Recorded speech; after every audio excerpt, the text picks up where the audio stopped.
Next, from New Berlin, Illinois, we visit with Susan Sullivan Danenberger and speak with her about her family developing a winery and music concert facility. And we also speak with her about her 9-year battle fighting breast cancer, the struggle to maintain an active life and business while also trying to fight off a deadly disease. Somehow you got interested in wines. Why? Why wines? What drew your attention to it? That's a great question. I met this guy in my early 20s. He was a lot older, and he introduced me to opera, really good food, and wine. And then there was just something about the whole idea of it that I felt like that's not just really grown up, I guess, really grown up. And then to me, it opened up this whole world of like literally the rest of the world. You know, everybody drinks wine everywhere. We're taping this on your family's farm. That's a centennial farm. It's over 100 years. You were grown up here. So much so that Susan Sullivan, your dad, named the road Irish, what is it, Irish Road, right? Well, it is. He called it Irish Lane. Okay. But then, you know, the county or the state came in and said it can't be a lane, so now it has to be road. So he always made his house be one Irish Lane. That was what he himself put that on the house, is one Irish Lane. Was there a feeling like, wow, there's a big world out there that I'm not seeing, and somehow wine was that intriguing element of the global world out there? I think so. That was part of it. I studied Middle Eastern politics in my early 20s. That was what my major was originally. And I was really into the Middle East, but I also understood they drank wine as well, so it was kind of like this bringing it all back. And I wasn't thinking as much about European, but I was thinking rural. And eventually when we bought the house when I was 29, my dad basically made me, I'm the oldest, had to buy the house to keep it in the family. I knew I wanted to be part of it because he was always a steward of the land. But I didn't figure out how to do that until after the kids grew up and I was in my 40s. But I was always in the back of my head as someday I'm going to do this, I want to try this. So you were interested in wine. Were you interested just generically, or did you think, no, I want to be a winemaker? I was interested generically, so I would try, you know, all throughout my 30s, all kinds of wine, you know, very, very high end. I was one of those people that in my 30s was like willing to spend, you know, $400 on a bottle because I wanted to taste it. And I was reading all of the books and studying different countries. And I never thought about doing sommelier training because I knew I wasn't going to be like serving in a fine restaurant. So that wasn't even a thought for me, is to do sommelier training. But I just wanted the knowledge. I was always interested in learning. And then I did a little kit, and it was like, this is boring. You know, like I immediately wanted, they give you everything in the kit. And you do this with the, you know, this amount and this yeast. And I was like, I started looking up and I'm realizing there's thousands of yeasts. I could be changing this profile, you know, and then, so then I started ordering freeze-dried grapes from Washington State. Like, and they would ship it on a train to Chicago, and I would drive up there and get them. Wow. And eventually I realized, wait, I could just grow the grapes here. I have a farm.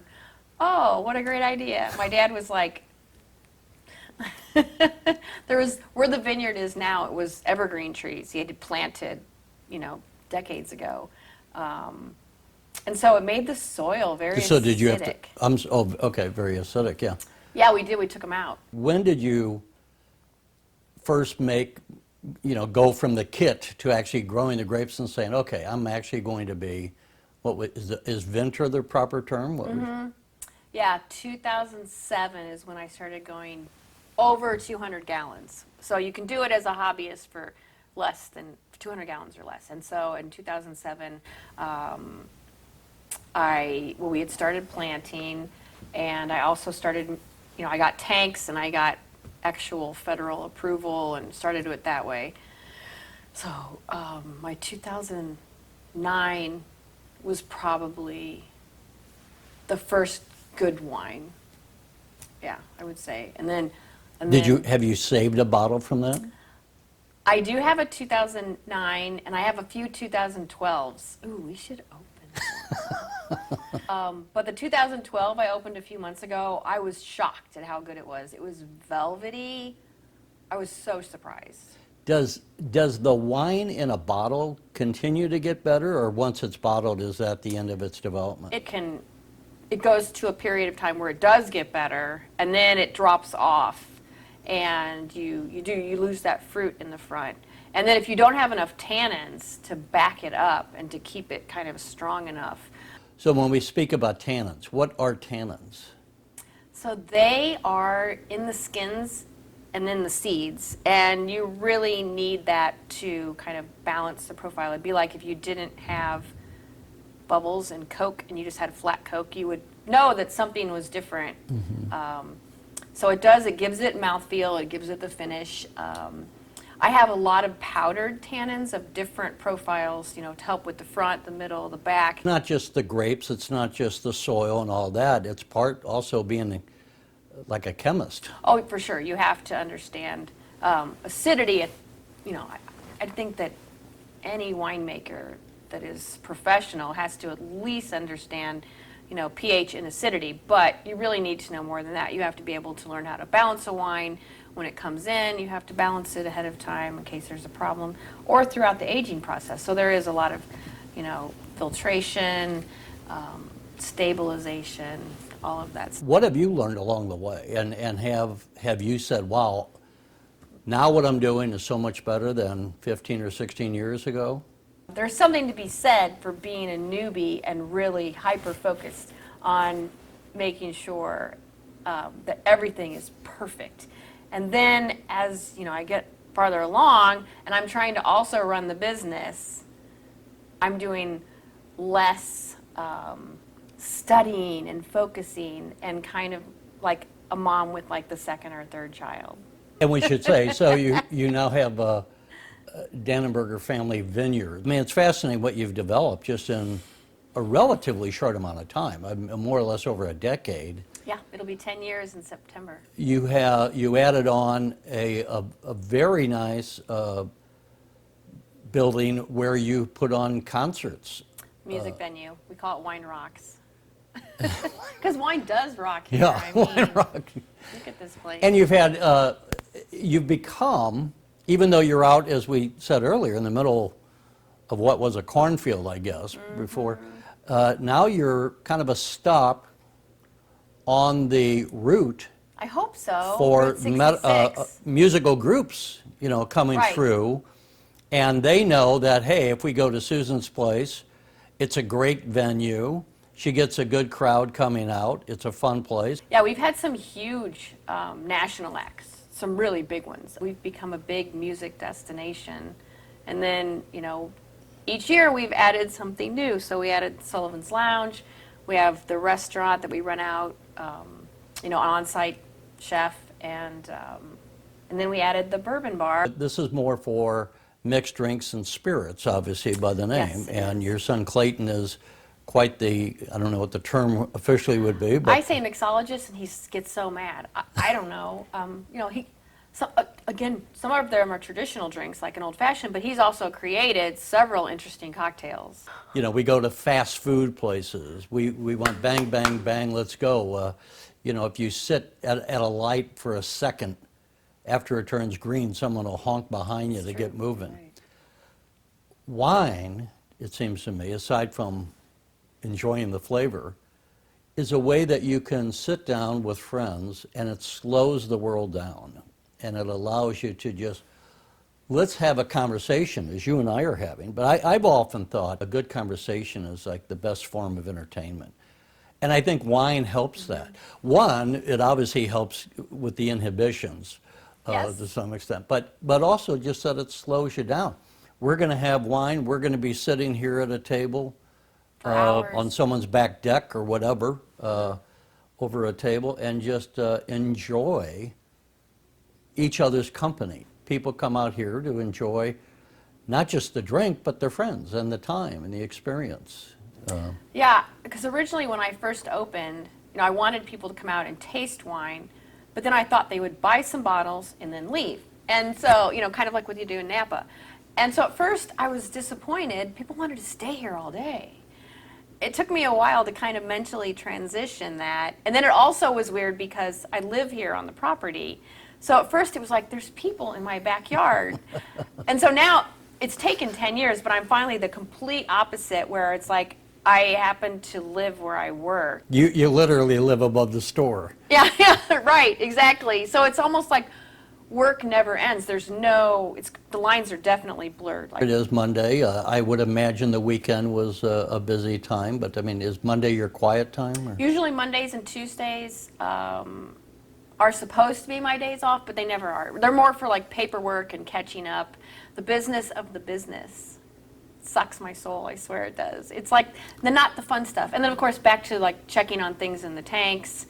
And I usually try to set up like doctor's appointments. Yeah, Tuesdays and Wednesdays when I have to go, for cancer treatment. But we can transition to that, because the other thing that's happened to you over the last 10 years is that you discovered you had breast cancer, and you've been on an ongoing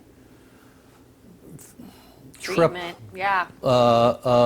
probably learning a whole lot of things that you never wanted to learn, and experiencing things you never wanted to experience. And we hear about breast cancer, of course, and we see Race for the Cure and all the different things. If you're not touched by it personally, yeah. it's out in left field. You're aware of it, but you don't feel it on an emotional level.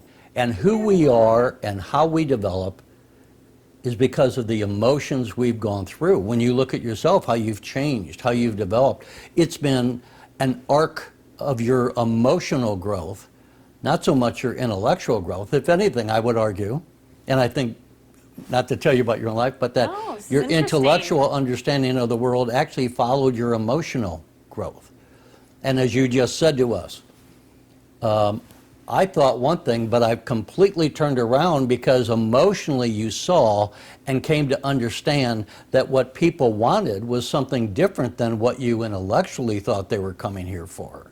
No, you're right. Okay. Wow. Ooh, I'm going to have to expound on that in a journal writing or something. That's pretty cool. So with that in mind, it seemed to me that all of us who are not directly impacted, but what should we know? What should we understand as far as friends that are touched by it, their families, just what's going on in the medical community? I don't know what advancements. And I know you've been very public, sharing some of your life experiences, and you've gone to New York and attended different functions with others who are also having breast cancer, and I know a number of the people and friends you've made over the years since you were diagnosed, that a number of them have died. And so yes. I've wondered, I've always, knowing you and that you're dealing with this, I've always been so amazed that you do all that you do, to the music, to do the winery, just everything that all of us think we're busy. But to what extent do you feel like you have the sword of Damocles hanging over your head, or do you function without that? Do you? I go in cycles, so it's hard to mentally keep up if you always think you're dying, but it's always still in the back of my head, like it never leaves. I have a huge support staff here for sure, the winery, and my employees, they're helping me all the time, because they can tell when I get tired. We've had a few times where the ambulance has had to come, and they're really good about, you need to go take a nap. I take naps several times a week. It's usually like I'll rush the day, and then around 5 o'clock or so, I'm like, oh my gosh, I have to go lay down. The bands will start, I wake up, and I'm like, hey, and they're like, you look great. I'm like, oh, I just took a nap for 2 hours. Here we are in New Berlin, which, for those who don't know, is about 20 minutes outside of Springfield, Illinois. But where you have to go for treatment is in St. Louis. Yeah. And that's an hour and a half one way. I don't know how long. So how do you deal with that? And I don't want to make it sound like I'm nominating you for sainthood, but I mean, the fact is, you have to go like once a week. Is that right? Gosh. I mean, I'm supposed to be going twice a week right now for immunotherapy, and I've been skipping a few. No, it is. It's like another job. And so that something always has to be given up. Like right now, my vineyard needs worked on. You know, it's still doing some fine pruning and weeding, and I'm like, I need to go tomorrow and Wednesday to Siteman, you know, for cancer stuff. And it's also, you know, the end of the month, and there's always so much to juggle, and it's like constantly in my head. And so part of the business is like a weight, but then the other part is like the thing that gets me out of bed every morning. So I'm trying to keep that happy medium. I feel like I'm always failing, though. There's always something, oh, I forgot that. And then chemo brain is like very real. and what is that? It's like you're fuzzy and you can't remember stuff. And I have to make a list all the time. I'm walking around with a notepad. Is it constant or just like 12 it's- hours? It's all, there's always, it's been since 2017 probably, where there's parts of my life I look back during big treatment where I just don't even hardly remember anything. It's all just fuzzy. And my memory is definitely less. And I know age as well, but this is, you know, a huge thing. And it does affect even processing and thought, you know, even trying to like do a Sudoku puzzle or something is a lot different than it used to be. Everything's different. You know, we hear chemo. I don't even know what chemo is. I mean, I know There's it's a so cancer many kinds treatment, but now. is it an injection? Do you swallow it? What is? I know, right? First of all, I just thought breast cancer was breast cancer. I didn't know there was so many types, and I also didn't know, you know, that metastatic breast cancer was the one that kills you, whereas the other one is, you know, usually if you catch it early, you know, 1, 2, or 3 stage, you can do some serious, what they would call like the red devil, serious chemo. But once it spreads, you know, to other parts of your body, your organs, you can't do those really intensive ones because you're trying to keep the whole body alive. And so they have to start looking for other ways to treat it. So right now, some of the newer chemos try to target like maybe a protein inside of the cancer. And but then there's other things like immunotherapy. So like it's spread into my lung now. And so working with Opdivo and immunotherapy, which is not as stressful on your body as chemo, and it's also an IV treatment, is an option that I'm working on right now. But what seems to happen with most of the metastatic patients that I know is at some point the chemo that they've been trying no longer works. I don't know if the cancer gets smarter or it just changes the way it, you know, grows. Then they have to come up with another treatment. So I've had to change my treatments orally and IV-wise, I don't know, 5, 6 times at least. And then there's other things like hormone therapy where I get a monthly injection to get rid of essentially my estrogen in my body, fulvestrant. And estrogen is kind of important for women. It keeps you thinking. So I run into women And you who, have to lower it? yes, because it feeds cancer. Oh. At least it feeds my cancer.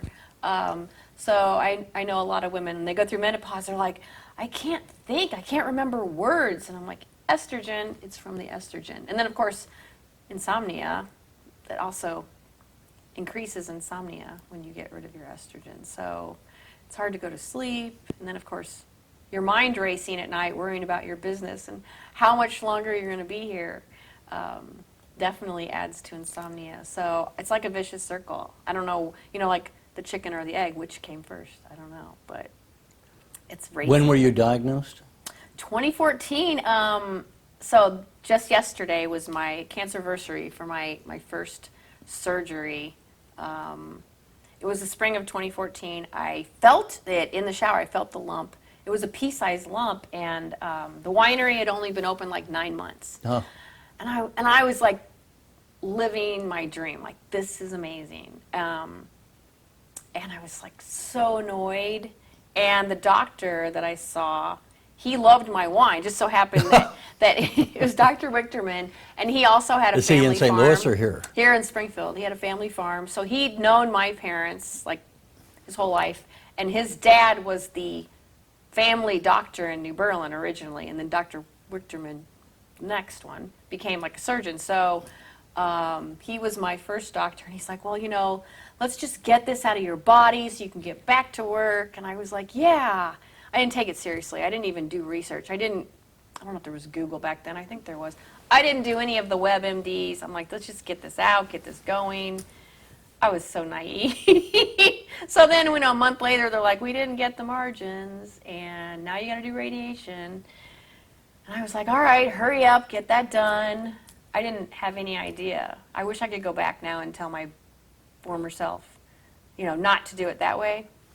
I would have chosen not to do radiation. It did so much damage, way more damage than chemo.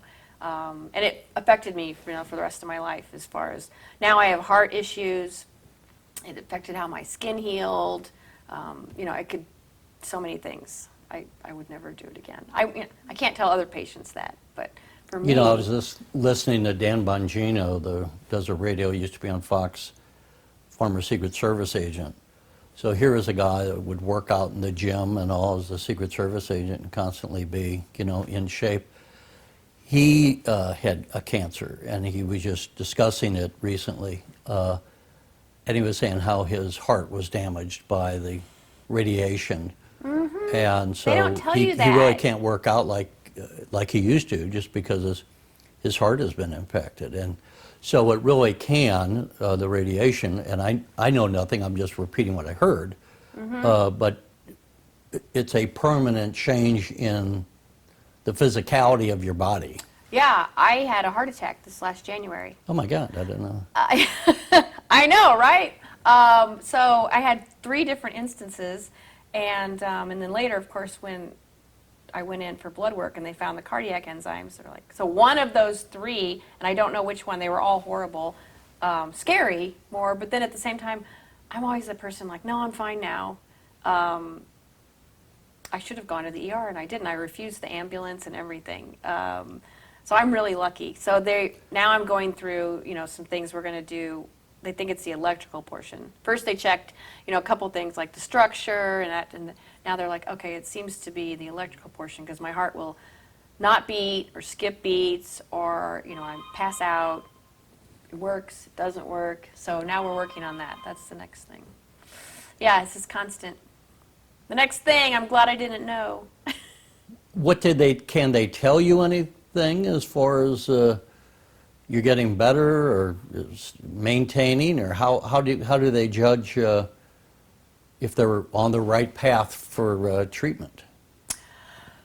Yeah, so I get PET scans 3 times a year. In fact, I have one coming up in June to see if the cancer is spreading, and if it's continuing to spread like it was in the fall, then they might, look for another round of treatment. I was doing really well for a couple years where it actually had a few spots shrinking, we call them Mets, had shrunk. And then there was a period of time I couldn't afford my medicine.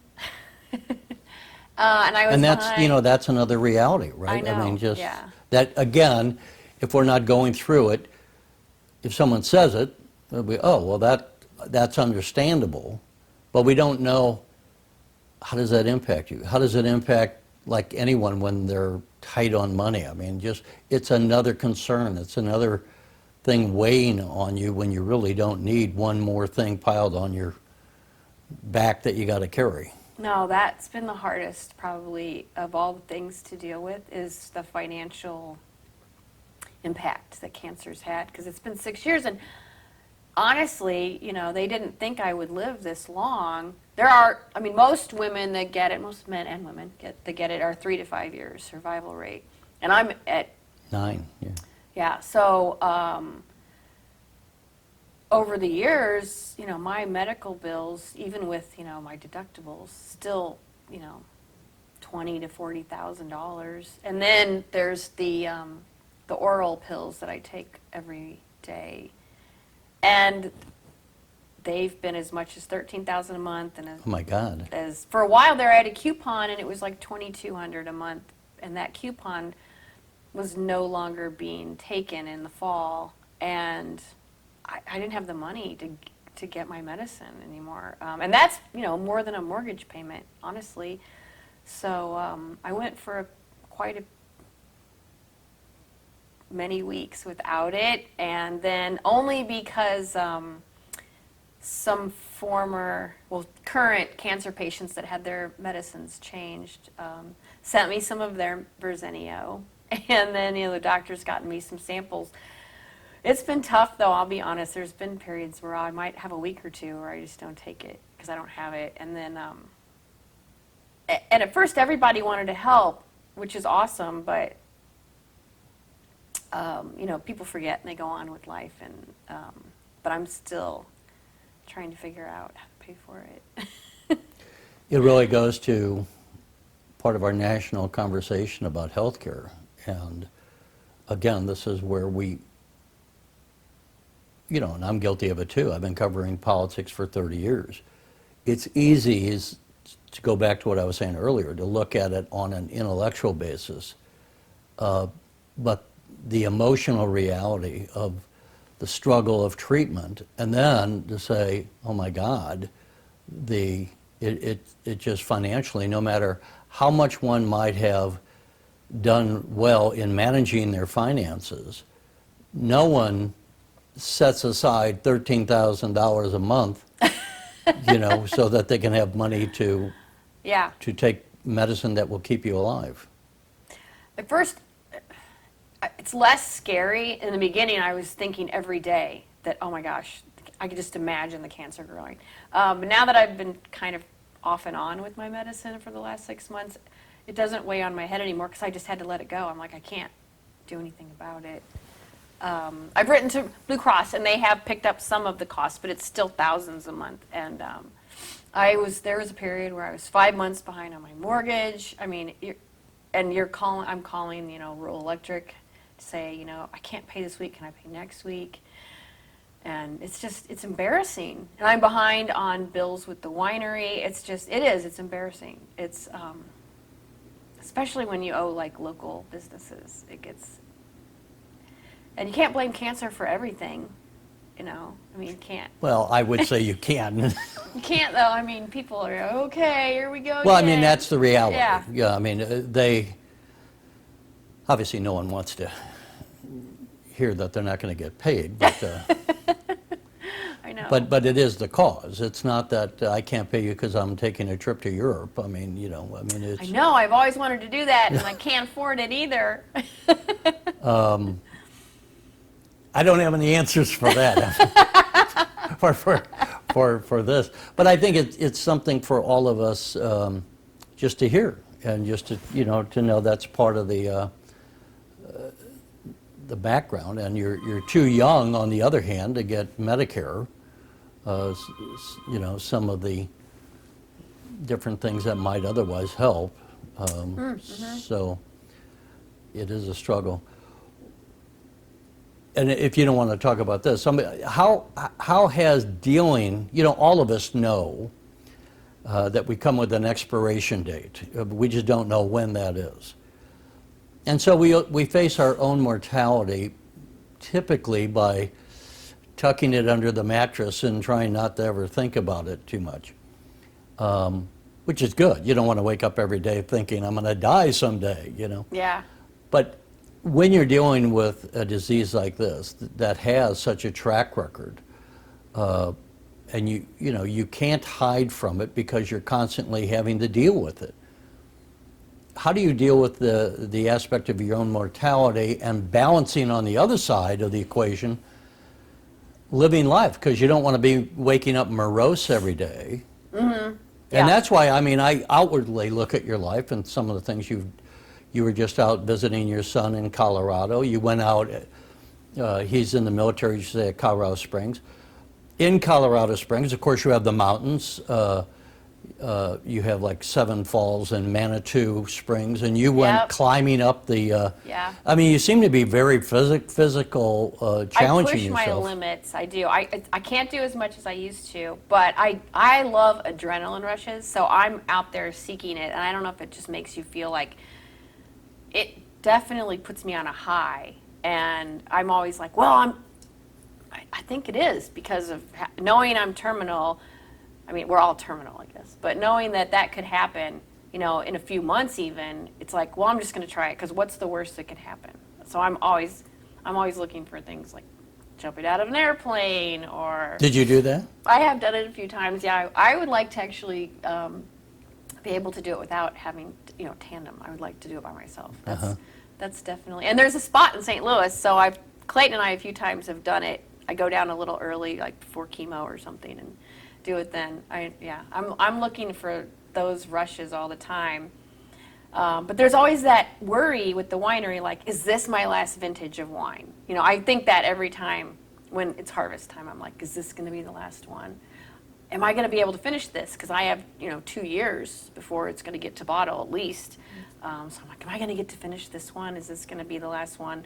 Or when people call to the winery and they want to have an event here, especially weddings, and they're like, oh, next year, and I'm always afraid.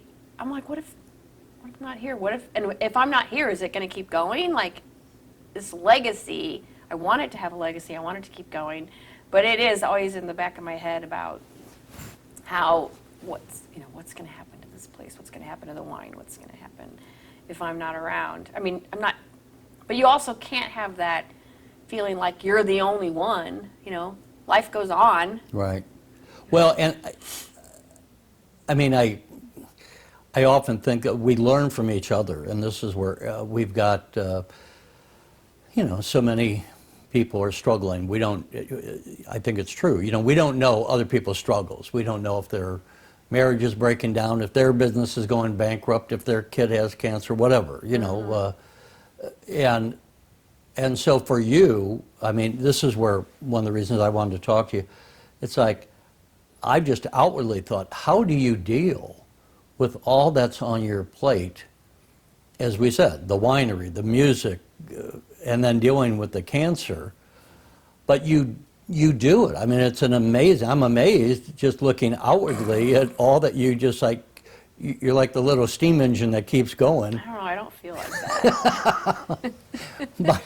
but and then I see, well, my God, I know Manitou Springs and climbing the clogged, train. That was cool. That made me feel good. And that's hard. That's a steep incline, and for you to do that, and you just seem, and you also participate. Are you still on the Vintners board, the Grape growers. Illinois Winery? Yeah, I'm on that board. I'm on the American Cancer Society board. So you're actually outwardly kind of living life even more engaged than so many of us who are unafflicted by this. I think I just want to make a difference, to know that I made some differences in some people's lives before I'm gone. So I'm more involved in the community for sure, and wanting to spread the word, not just about my place, but just other people's successes.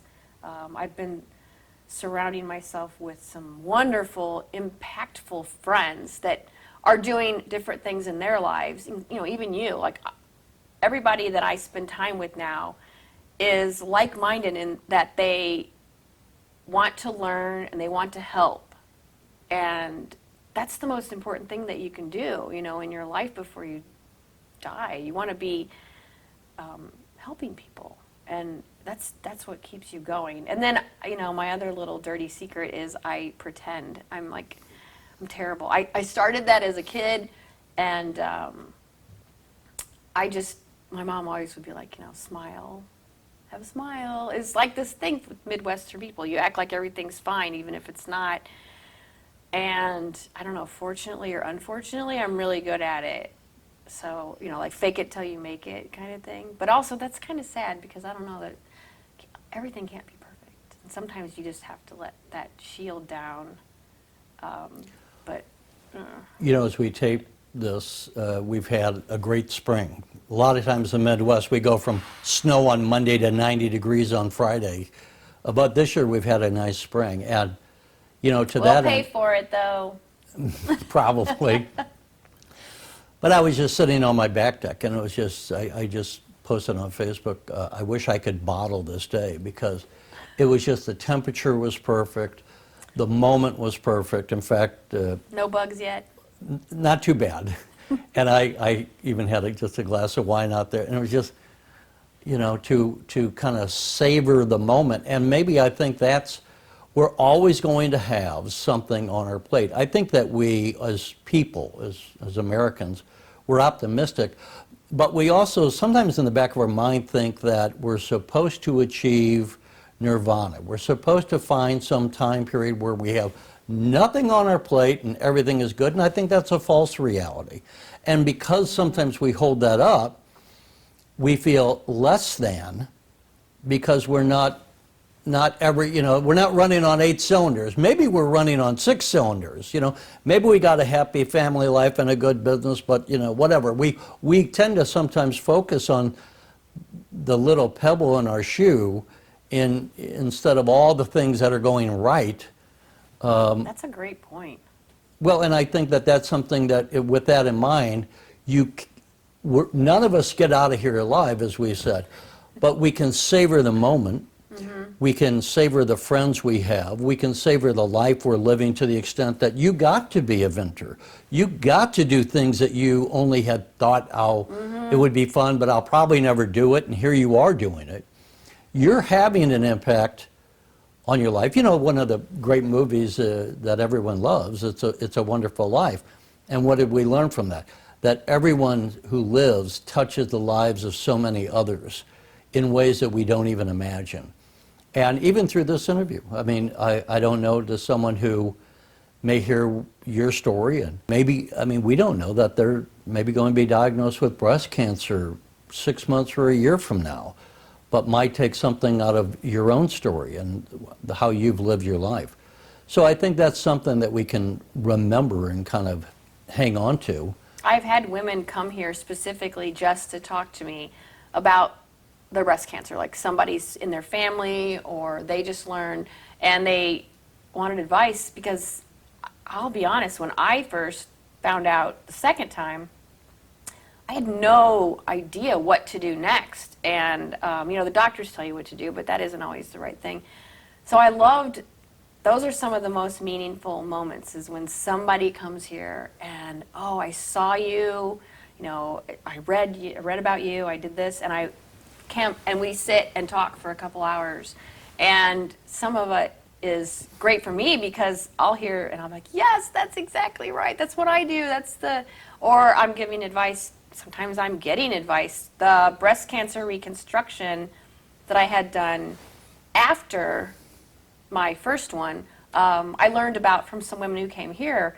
My first surgery was terrible. It was botched. It was so bad. And we kind of passed over that, and I didn't know if you wanted to talk about it. Yeah, so absolutely. you had to go through first having your breasts removed and then having them replaced with the implants. But because I had radiation, I got an post-op infection. The skin wouldn't heal. There were so many problems, and they looked awful. How does that impact your identity as a woman and your own sense of, self-worth and all that? They affected me a lot, because in the past 20, 30 years, most of my clothes, I had some pretty breasts. I liked mine. And most of my clothes, kind of highlighted my body, very contoured, and my cleavage. So that was, who I became. I wear heels a lot. My nickname is Stilettos in the Vineyards. So I embraced that femininity from the beginning. My mom used to tease me that she'd hear me clicking around, cleaning the house, like climbing the ladders in heels. So I embraced that completely. So for me, the loss of my boobs was a huge thing for me mentally. And I know it's superficial, but I didn't feel like myself at all. And I didn't know how to dress anymore. And this one was higher. It had gouges. It had a big dent in it. I was trying to put stuff on this side to make it look even. and I'd be working, like maybe even pouring wine, getting something underneath, and then I'd feel it move, and then I'd be nervous. Can they tell? Can they see? I would be, for like a year, trying to figure out how to hide it. And then when I found out that there was a plastic surgeon here in Springfield, Dr. Nicole Summer, who worked with problems, who took on problems, and then found out that it was covered by insurance. Reconstruction is covered by insurance until you're in, like mind, similar with what you were before. I went to her, she took the case, and she said it's going to take a few surgeries, and it did. It took 4. But now I feel they're not perfect. They're never going to be perfect. There's still some problems with them, and but they look so much better than they did, and I'm happy with it. And I don't think anyone would know. I mean, no, probably not. Yeah, most. You're right. No, most people, and it's funny because most women's breasts aren't even anyway. So, it's what you live with. But I'm happy with them, and she did a fantastic job. And so I have gone above and beyond spreading the word about her because she gave me, a piece of my life back that, I'm never going to be able to control, the cancer, but I could control that. And maybe that's why I hyper-focused on it, because it was something that I could kind of control and at least be like, that part of me's back. it again goes just your self-identity as a woman, your femininity, wanting to be accepted as we all do. We comb our hair and try to look decent, we value the outward look of ourselves, and then to have that threatened, again, just one more thing that you have to do.